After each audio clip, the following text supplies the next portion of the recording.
Guys, welcome to all of you on my YouTube channel Tarius Vision.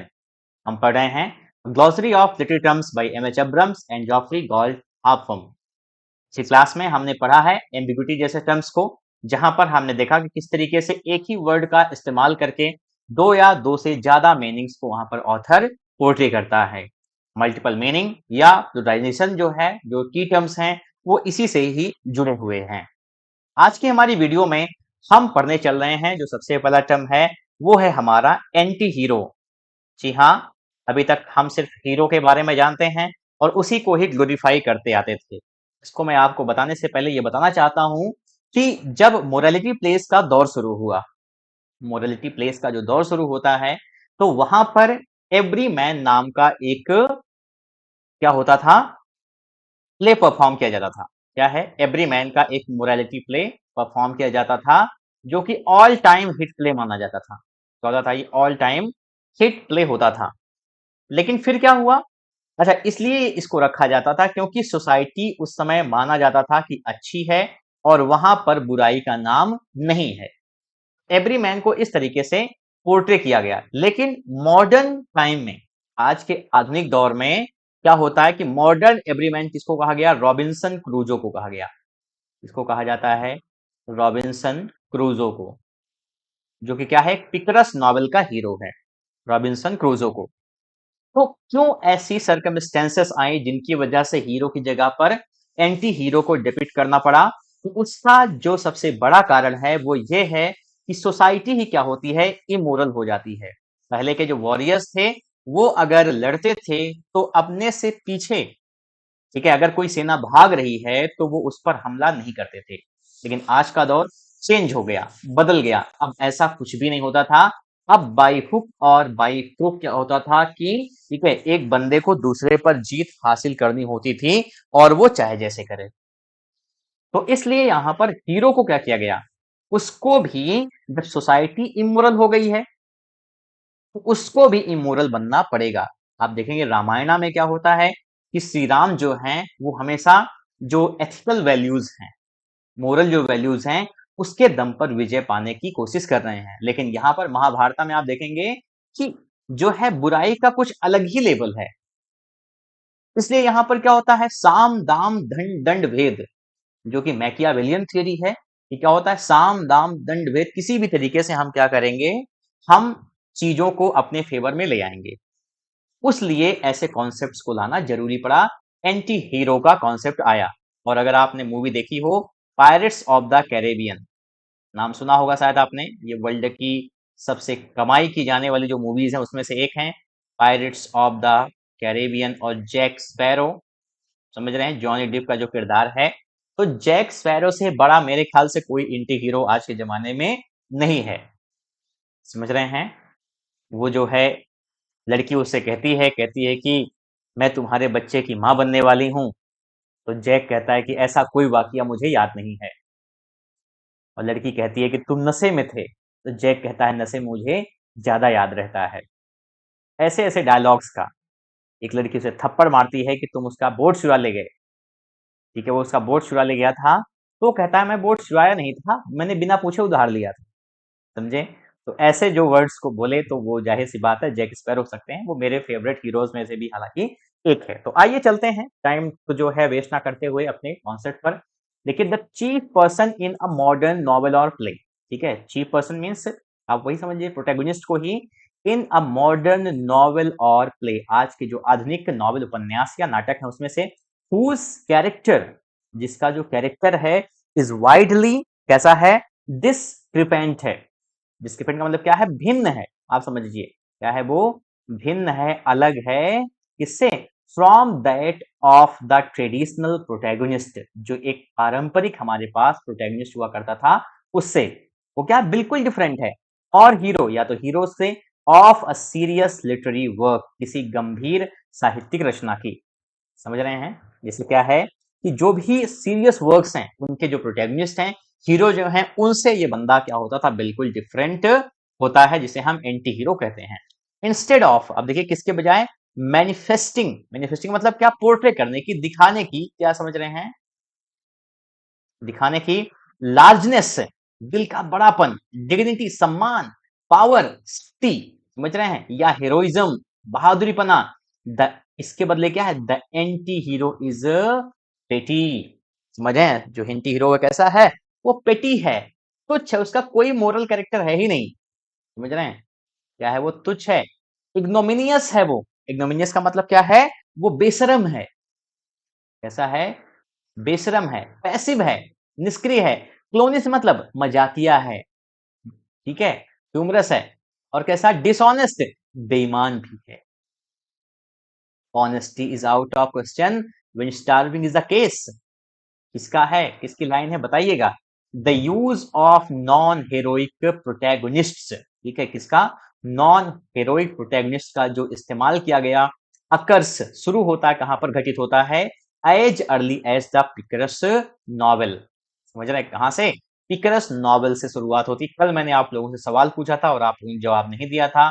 Thomas Nash को हम किस लिए जानते हैं, थॉमस नैश क्या है, he is called the father of picaresque novels है। और ये वर्ड पिकरस जो है वो कहां से आता है, स्पेनिश भाषा के शब्द पिकारो से। स्पेनिश भाषा का शब्द क्या है, पिकारो से, जिसका मतलब क्या होता है, रोग या नेव। पिकारो से का मतलब क्या है, रोग, ROGUE, या नेव, KNAVE। समझ रहे हैं। एंड द हीरोइन, और जो हीरोइन है वो क्या है, ऑफ डिफोस मोल फ्लैंडर्स। डिफो की मेल Moll Flanders 1722 is a thief and a prostitute. समझ रहे हैं, मोल फ्लैंडर में यहाँ पे क्या चेंज किया गया डेनियल डिफो ने, यहाँ पे उन्होंने लेडी पिकारो को रिप्रेजेंट किया है। क्या है, लेडी पिकारो को रिप्रेजेंट किया है, यानी कि हमारी छोरियां छोरों से कम है कि, बिल्कुल नहीं कम है। तो इसलिए क्या है, end of the 16th century, 16वीं शताब्दी का, and the heroine of Moll Flanders, और मोल फ्लैंडर की हीरोइन जो 1722 में आता है novel, is a thief and prostitute. वो क्या है, एक थीफ है और प्रोस्टिट्यूट है। अब आगे देखिए, द टर्म एंटी हीरो, जो टर्म एंटी हीरो है, is however is sorry usually क्या हो रहा है, applied to writings in the period of disillusion. समझ रहे हैं, कैसा, जो एक डिसइल्यूजन का पीरियड आता है किसके, after the second world war. समझ रहे हैं, द्वितीय विश्व युद्ध के बाद, beginning with such lolly protagonists. ठीक है, कैसे, लॉली का मतलब कुछ टाइप के प्रोटैगनिस्ट से शुरुआत होती है, जैसे कैसे, एज वी फाइंड इन, कहां पर पाते हैं हम, इन John veins Hari on down जैसे वर्क में, और कहां पर, एंड किंग्सले एमिसेस लकी जिम। समझे, किंग्सले एमिस का लकी जिम जो कि 1954 में आता है। नोटेबल लेटर स्टेंसेस, नोटेबल मतलब जो आप कह सकते हैं कि इंपॉर्टेंट, स्टेंसेस का मतलब उदाहरण बाद के, इन द नॉवेल आर योसारियन। ठीक है, कौन है, योसारियन है, कहां पर, इन जोसेफ हेलर्स कैच 22 जो कि 1961 में आता है। और कौन देखिए, हम्बर्ट हम्बर्ट, कहां पर, इन व्लादिमीर नेबोकोव्स लोलिता, जो कि बहुत फेमस नॉवेल है। लोलिता के बारे में आप पढ़िएगा कभी, ठीक है, रशियन नॉवलिस्ट हैं लोलिता। समझ रहे हैं, लोलिता पर मूवी बनी है, आप उसको भी देख सकते हैं। और क्या देखिए, एंड टायरॉन स्लॉथरॉप, कौन, टायरॉन स्लॉथरॉप, इन थॉमस पिंचॉन्स ग्रेविटीज रेनबो 1973। यानी ये जो किरदार हैं, योसारियन हो गया, हम्बर्ट हम्बर्ट हो गया, समझ रहे हैं, टायरॉन स्लॉथरॉप हो गया, ये सब क्या है, ये सब एंटी हीरो के बड़े एग्जाम्पल हैं। अब आगे देखिए, the use of an anti hero, anti hero का जो इस्तेमाल है, is specially conspicuous in dramatic tragedy. क्या है, कॉन्स्पिक्यूअस का मतलब क्या है, स्पष्ट है, क्लियर है, कहां पर, इन ड्रामेटिक ट्रेजेडी। ठीक है, कहां पर, ड्रामेटिक ट्रेजेडी में, इन विच, जहां पर द ट्रेडिशनल प्रोटैगनिस्ट, समझ रहे हैं, कि जो पारंपरिक प्रोटैगनिस्ट होता था, had usually been of high state, हमेशा क्या है, कि वो जो है हाई स्टेट का होता था। जैसे मैंने आपको बताया है ना कि एरिस्टोटल का ही कहना था कि जो क्या होगा, ट्रेजिक पर्सन होगा, जिसके ऊपर ट्रेजेडी बेस्ड होगी, वो कोई नॉर्मल व्यक्ति नहीं हो सकता है, वो कोई प्रिंस हो सकता है, वो क्या होगा, वो जो है कोई किंग होगा, वो कहीं का ड्यूक हो सकता है, ठीक है, वो मिलिट्री जनरल हो सकता है। तो इस तरीके से उन्होंने रखा। अब आगे देखिए, पोजेसिंग डिग्निटी एंड करेज, अभी तक क्या होता था, कि ऐसा होता था कि जो प्रोटैगनिस्ट होता था वो हाई स्टेट का होता था, उसके पास डिग्निटी होती थी, करेज हिम्मत होता था। समझे, अगर आप चाहें तो ट्रेजिडी को देख सकते हैं, एक्सट्रीम इंस्टेंसेस, ठीक है, और जो मेन कह सकते हैं, जो उदाहरण हैं, आर द कैरेक्टर्स, ये वो किरदार हैं, who people a world, people का मतलब यहाँ पे क्या है, ड्वेल, रहते हैं, ठीक है। अ वर्ल्ड, एक ऐसी दुनिया में क्या है, स्ट्रिप्ड ऑफ सर्टेनिटीज, जिसकी जो निश्चितता है वो क्या हो गई हो, उतार दी गई हो, छीन ली गई हो। समझ रहे हैं? आज यानी कि ये जो एंटी हीरोज हैं वो एक ऐसी दुनिया में रहते हैं जिसमें कोई निश्चितता ही नहीं है। कब आपके ऊपर कुछ भी हो जाए और आप खत्म, सब ठीक है। वैल्यूज नहीं है, समझ रहे हैं? कोई यहाँ पे नीति नहीं है, कोई एथिक्स नहीं है, और इवन मीनिंग, ठीक है ना, क्या है, अर्थ है इन सैमुअल बेकेट्स ड्रामास, जैसा किसमें है, सैमुअल बेकेट के ड्रामास में, प्लेज में, कौन, the tramps, Vladimir and Estragon in waiting for Godot. समझ रहे हैं ये क्या है, व्लादिमीर और स्टोगन वेटिंग फॉर गोडो में जो दो ट्रैम्प हैं वो भी क्या है, एंटी हीरो के एग्जाम्पल हैं। और the blind and paralysed old man, या कौन, ब्लाइंड मतलब अंधा या लकवा, जिसको मार गया है बूढ़ा आदमी, हैम, जो कहाँ का है, प्रोटैगनिस्ट इन एंड गेम। समझ रहे हैं, एंड गेम का जो प्रोटैगनिस्ट है। तो ये होते हैं हमारे एंटी हीरो। होपफुली आपको समझ में आ गया होगा। आगे चलते हैं। अगला जो टर्म है हमारा वो है एंटीथेसिस। समझ रहे हैं, एंटीथेसिस, और इसको हम हमेशा से ही जानते हैं क्या होता है एंटीथेसिस, जहां पर दो क्या होते हैं, सेंटेंसेस हैं, ठीक है, जो क्या होते हैं, एक दूसरे के अपोजिट में होते हैं, क्लॉजेस बल्कि कहेंगे, सेंटेंस नहीं कहेंगे, ठीक है, जो क्या है, एक दूसरे के अपोजिट हैं। Man proposes, God disposes, man proposes, God disposes. समझ रहे हैं, ये सब क्या है, ये सब आपके एंटीथेसिस के एग्जाम्पल हैं। To err is human, to forgive divine, ये सब एंटीथेसिस हैं। बाकी देखिए, एंटीथेसिस इज अ कंट्रास्ट और opposition.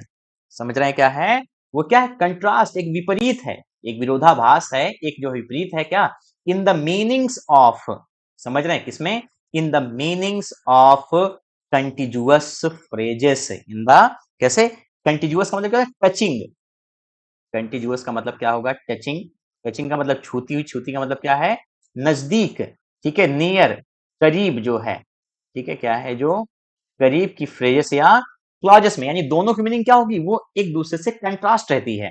Clauses that manifest parallelism, जो क्या दिखाती हैं, पैरेललिज्म को दिखाती हैं। एक और टर्म आपको एंटीथेसिस के साथ में मिल जा रहा है, और ये क्या है, पैरेललिज्म है। ये क्या है, देखिए, a similar word order and structure in the syntax, यानी क्या है, समान शब्दों का जो ऑर्डर है और स्ट्रक्चर हो, कहां पर, उनके सिंटैक्स में। देखिए, willing to wound and yet afraid to strike, ठीक है, लगभग क्या है, शब्द जो संख्या है वो समान है, तो ये क्या होता है, इनका स्ट्रक्चर जो है वो सिंटैक्स वो एक होता है लगभग, ठीक है।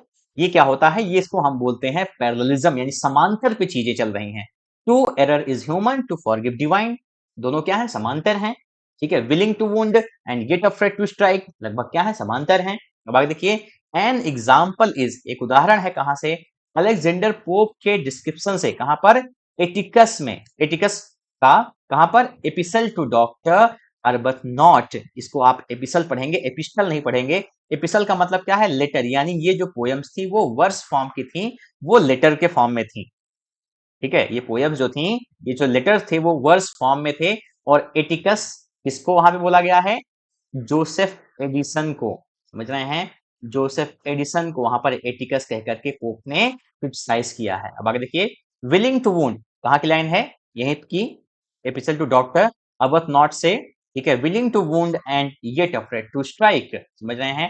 अब आगे देखिए, इन द एंटीथेसिस, एंटीथेसिस में, in the second fine of pope description, ठीक है, इन द सेकंड लाइन, ये फाइन नहीं है बल्कि क्या है, लाइन है, second line of pope description of the barons, क्या होता है, देखिए, दूसरी जो लाइन है जहां पे क्या कर रहे हैं, पोप डिस्क्राइब कर रहे हैं बैरन को लेकर के डिजाइन्स अगेंस्ट बेलिंडा, इसके खिलाफ, बेलिंडा के खिलाफ में, in the rape of the lock 1714, क्या है, the parallelism is, sorry, in the syntax is made prominent by alliteration, और जो पैरेललिज्म है सिंटैक्स में, उसको प्रोमिनेंट बना दिया गया, यानी विशेष बना दिया गया, किसके द्वारा, देखिए, इलिटरेशन के इस्तेमाल के द्वारा। और इलिटरेशन अभी हमने हाल में पढ़ा है, इन द एंटीथेटिक नाउन्स में, यानी दोनों सेंटेंसेस में जो नाउन्स हैं एंटीथेटिक, उसमें क्या किया इन्होंने, इलिटरेशन को डाल दिया है। आइए देखते हैं क्या है एग्जाम्पल। रिजॉल्व टू विन, समझ रहे हैं, रिजॉल्व टू विन, बैरन के बारे में बात हो रही है, ठीक है, कि उसने ठान लिया जीतने के लिए, he meditates the way, he thinks about the way, उस रास्ते के बारे में वो सोचता है। और क्या, by force to ravish, या तो ताकत से क्या करेगा, बर्बाद करेगा, छीन लेगा। और by fraud betray, या क्या करेगा, फ्रॉड मतलब धोखा दे करके, ठीक है, धोखे से क्या करेगा, बिट्रे मतलब उसको चीट कर देगा। और भाई फ्रॉड बिट्रे, अब आप देख सकते हैं यहाँ पे क्या हो रहा है, एफ और एफ का यहाँ पे इलिट्रेशन हो रहा है, ठीक है, क्या हो रहा है, एफ और एफ का इलिट्रेशन हो रहा है। तो इस तरीके से क्या होता है, यहाँ पर इन्होंने इलिट्रेशन को विशेष बना दिया है अलेक्जेंडर पॉप ने। In a sentence from Samuel Johnson's prose fiction Rasselas, ठीक है, सैमुअल जॉनसन का एक जो प्रोज फिक्शन है रेसलास, उसमें एक सेंटेंस है 1759 में आया ये, चैप्टर 26 में क्या है, the antithesis is similarly heightened by, क्या किया गया, ठीक है, हाइटेंड किया गया यानी ऊंचा उठा दिया गया, by alliteration in the contrasted nouns, alliteration के द्वारा, और कहां पर, कंट्रास्टेड नाउन्स में। अब देखिए क्या है example, marriage has many pains, शादी में क्या है, मेनी पेन्स, बहुत दुख है, इसमें कोई दो राय नहीं है। यहाँ पे देखिए marriage has many pains, M और एम क्या हो रहा है, ये जो है, ठीक है, अपने इलिटरेट कर रहा है, इलिटरेट कर रहा है। But celibacy has no pleasures, ठीक है, क्या है, लेकिन सेलिबेसी में भी कोई मजा नहीं है। Marriage has many pains but celibacy has no pleasures, यहाँ पे जो देखिए दो कंट्रास्टेड नाउन्स हैं वो कौन सी हैं, वो है पेन और दूसरा है प्लीजर्स, यानी ये दो वर्ड भी क्या हो रहे हैं, इलिटरेट कर रहे हैं।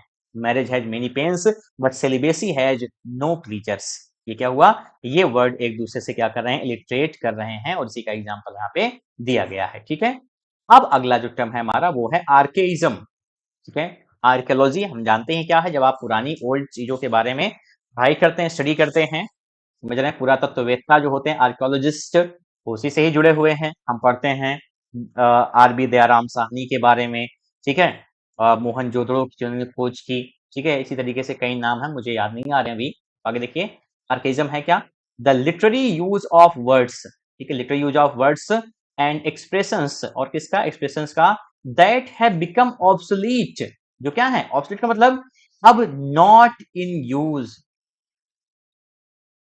जो इस्तेमाल में नहीं है, समझ रहे हैं, जब अब इस्तेमाल में नहीं, जैसे बहुत सारे वर्ड्स होते हैं ना शेक्सपियर के, ठीक है, हार्क, हार्क मतलब क्या होता है, स्टॉप, ठीक है, हाइदर, हाइदर का मतलब क्या है, हियर, दाइदर, दाइदर का मतलब क्या है, देयर, और क्या होता है, बिसीच, बिसीच का मतलब क्या होता है, रिक्वेस्ट, प्लीज वाला जो वर्ड है, ठीक है, वो क्या है, बिसीच है। और इस तरीके से absolute in the common speech of an era, ठीक है।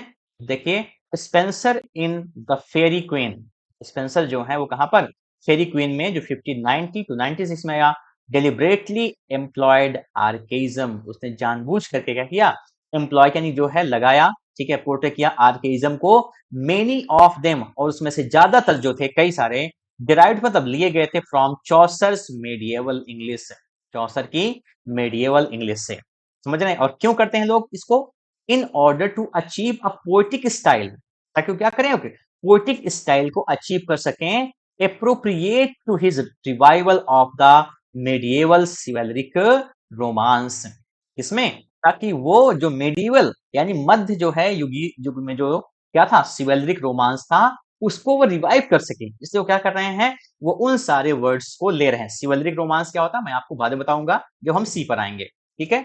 अब आगे देखिए, the translators of the King James version of the Bible, ठीक है, जो ट्रांसलेटर्स थे किसके, king James version of the Bible के, और जो कब आया था 1611 में, याद रखिएगा गया, याद रखिएगा, गेव वेट, उन्होंने बल दिया, जोर दिया, डिग्निटी सम्मान दिया, एंड सोनोरिटी, सोनोरिटी का मतलब क्या, सिमिलर साउंड, इको बल की आप कह सकते हैं, क्या है, इको की, यानी प्रतिध्वनि थी उसमें किसकी, टू दियर प्रोज, अपने प्रोज में, by a sustained use of archaic revivals, इसके इस्तेमाल से, sustained use of archaic revivals, both Spenser, दोनों लोग, Spenser and the King James Bible, समझ रहे हैं कौन, किंग जेम्स की Bible, have in their turn been major sources of archaism, दोनों स्पेंसर और कौन, ठीक है, किंग जेम्स की जो बाइबल है, दोनों क्या हो गए हैं, मेजर सोर्सेज ऑफ आर्केइज्म। आर्केइज्म के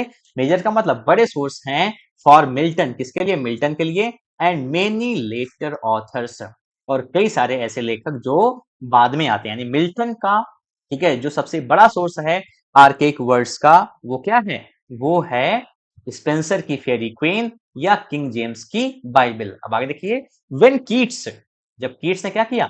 फॉर एग्जाम्पल, उदाहरण के तौर पर, इन हिज ओड, और कब आता है? 1820 में। 1820 में जो इनका ओड आता है, डिस्क्राइब द ग्रेसियन अर्न, ठीक है, उन्होंने ग्रेसियन अर्न को कैसे डिस्क्राइब किया? As with brede of marble men and maidens overwrought, maidens overwrought. तो इन्होंने क्या किया? इन्होंने दो शब्द, ब्रेड को भी और ओवररॉट, दोनों क्या है? आर्केइक वर्ड्स हैं, दोनों का इस्तेमाल किया। कैसे? देखिए, ही used archaic words for bread and, ठीक है, worked that is ornamented all over. समझ रहे हैं क्या है किया इन्होंने? ब्रेड के लिए उन्हें किसका इस्तेमाल किया? ब्रेड का। असली वर्ड क्या है? ठीक है, ब्रेड था, BRAID, उसकी जगह पे उन्होंने कौन सा वर्ड इस्तेमाल किया? इन्होंने इस्तेमाल किया ब्रीड का। समझ रहे हैं क्या है? ब्रेड की जगह पर उन्होंने ब्रीड का इस्तेमाल किया। और क्या है? Of marble main and maidens, ये जो वर्ड है ओवररॉट, ठीक है, ओवररॉट का क्या है? ठीक है, वर्कड। समझ रहे हैं? वर्कड ऑल ओवर की जगह पे, वर्कड मतलब वो भी कैसे? ऑर्नामेंटेड, जो जड़ित है, ठीक है, आभूषणों से जो चमक रहा है। समझे? ओवररॉट इन्होंने इस्तेमाल किया किसकी जगह पे? वर्कड ऑल ओवर की जगह पे। यानी सही वर्ड क्या है? वर्कड ऑल ओवर है, लेकिन उसकी जगह पर इन्होंने क्या इस्तेमाल किया? इन्होंने इस्तेमाल किया आपका वर्ड ओवर रॉट। इस तरीके से, और क्यों कर रहे हैं? क्योंकि इनका जो पर्पज है वो ये है, ताकि उसमें वो क्या करें? एक आर्केइक इफेक्ट दे सकें, वो दिखा सकें कि वो क्या है? वो अपने जो, ठीक है, पुराने जो है क्या है, जो प्रेडिसेसर्स रहे हैं, उनकी जो स्टाइल है उसको यहां पर लाने में वो सफल रहे हैं। अब आगे देखिए, Abraham Lincoln achieved a ritual solemnity. Solemnity मतलब क्या है? गंभीरता। जब अब्राहम लिंकन, जो कि क्या थे? अमेरिका के राष्ट्रपति थे, और सिविल वार इन्हीं के टाइम पर हुआ था, तो उन्होंने क्या किया? उन्होंने अचीव किया एक रिचुअल सोलेमनिटी, गंभीरता को, बाय बिब्लिकल आर्केइजम्स, किसका इस्तेमाल करके? बिब्लिकल आर्केइजम्स का। और कहां पर? इन हिज गेटिसबर्ग एड्रेस, ये बहुत फेमस है, कभी आप इसको जो है पढ़िएगा, गेटिसबर्ग एड्रेस को, यानी उनकी एक स्पीच है ये, वहां पर उन्होंने क्या किया? इस्तेमाल किया बिब्लिकल आर्केइज्म का इस्तेमाल किया। और ये जो स्पीच है गेटिसबर्ग एड्रेस, वो शुरू होती है, विच बिगिंस, कैसे शुरू होती है? देखिए, 4 स्कोर एंड 7 years अगो। आप जानते हैं स्कोर का मतलब क्या होता है? एक स्कोर में 20 ईयर्स होते हैं। एमएच अब्रम्स में, सॉरी, रेन मार्टिन में जो है एग्जाम्पल भी इसका है। 4 स्कोर का मतलब अब 20 गुणे 4, 80 साल। समझ रहे हैं? एंड 7 यानी 80 प्लस 7, बात करना चाह रहे हैं क्या? 87 साल पहले। और क्या करें इसकी जगह पे? 4 स्कोर एंड 7 years अगो, ठीक है, 4 स्कोर एंड 7 years अगो। अब देखिए, archaism has been a standard resort for poetic diction. Archaism क्या रहा है? रहा standard resort for poetic diction. यानी पोएटिक डिक्शन का मतलब क्या होता है? Selection of words. क्या होता है? सिलेक्शन ऑफ वर्ड्स, ठीक है, शब्दों का जो चुनाव है। आर्केइज्म क्या रहा है? स्टैंडर्ड, यानी कि विशेष जो है, रिजॉर्ट मतलब ठहराव रहा है, स्थान रहा है किसका? पोएटिक डिक्शन का। थ्रू द 19th सेंचुरी, समझ रहे हैं, 19वीं शताब्दी में, फॉर एग्जाम्पल, उदाहरण के तौर पर, मेनी पोएट्स, बहुत सारे कवियों ने क्या किया? कंटिन्यू टू यूज, उन्होंने क्या किया? जारी रखा इस्तेमाल करना, क्या? आई वीन। समझ रहे हैं किसको इस्तेमाल करना जारी रखा? आई वीन, मीथॉट, ठीक है, मीथॉट को, स्टीड को, टेपर को, टेपर क्या है? कैंडल के लिए इस्तेमाल किया जाता है, स्टीड घोड़े को बोलने की हम बात करते हैं। एंड मॉर्न, मॉर्न क्या होता है? ये मॉर्निंग की बात होती है, but only in their verses. लेकिन एक बात याद रखिएगा, ये इंपॉर्टेंट है, ये आपके कॉन्सेप्ट का क्वेश्चन हो सकता है कि क्या हो सकता है? या इन लोगों ने, लेकिन कहां पर? अपनी वर्सेस में केवल। ये जो इनकी स्टाइल रही वो पोएम्स तक ही कन्फाइन रही, नॉट दियर एवरीडे स्पीच। उनकी जो रोजाना की जो स्पीच थी, एवरी डे जो स्पीच थी, उसमें नहीं। समझ रहे हैं? इन्होंने इसका इस्तेमाल तो किया, लेकिन कहाँ पर? अपनी वर्सेस में, अपनी रोज़ाना की जो स्पीच थी उसमें नहीं। ठीक है? तो यहीं पर अपनी क्लास को आज एंड करते हैं। होपफुली आपको ये टर्म समझ आए होंगे। ठीक है? मिलते हैं अपनी अगली क्लास में। Thank you so much for watching. Have a good day.